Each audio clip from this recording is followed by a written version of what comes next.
Terungkap alasan Rai Suryo belum juga ditahan meski telah ditetapkan sebagai tersangka kasus ijazah Jokowi tudingan pencemaran nama baik.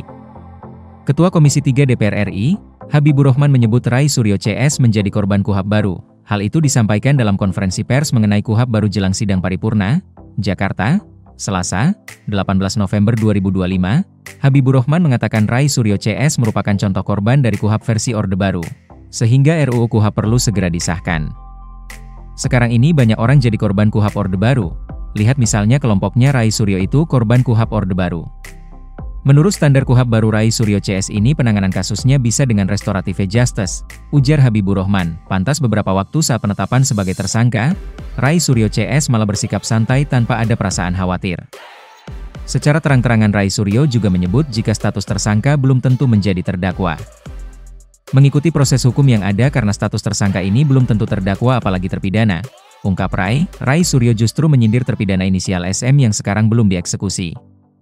Ada terpidana sudah berjalan 6 tahun ingkrah saja masih ada yang bebas melenggang tidak menghormati hukum sampai sekarang, tukas Rai. Baru-baru ini UGM, Polda Metro Jaya dan KPU Surakarta yang mengklaim ijazah Jokowi asli justru dicecar oleh majelis hakim di sidang sengketa ijazah Jokowi.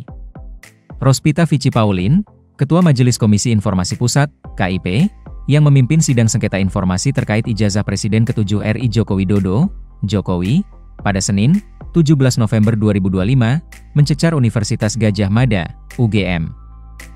Dalam persidangan, Ketua Majelis KIP, Rospita Vici Pauline, menyoroti jawaban UGM sebagai respons permohonan melalui surat tertanggal 14 Agustus yang sebelumnya dikirimkan kepada pemohon informasi. Ia mempertanyakan alasan balasan tersebut tidak menggunakan kop resmi universitas. Coba dicek, apakah ada pada tanggal 14 itu surat balasan permohonan informasi dari UGM yang memakai kop UGM?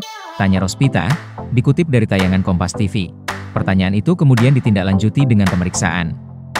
Silang, Rospita meminta pemohon mengecek ulang email yang diterima untuk memastikan bentuk jawaban yang dikirim oleh UGM.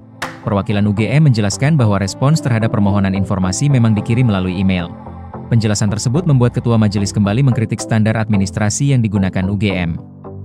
Ia menilai langkah kampus mengirim balasan tanpa kop dan tanpa tanda tangan tidak sesuai prosedur lembaga publik. Majelis Komisi Informasi Pusat, KIP, juga meminta klarifikasi Polda Metro Jaya mengenai keberadaan dan status hukum arsip ijazah mantan Presiden Joko Widodo, Jokowi, dalam sidang sengketa informasi di Jakarta, Senin, 17 November 2025.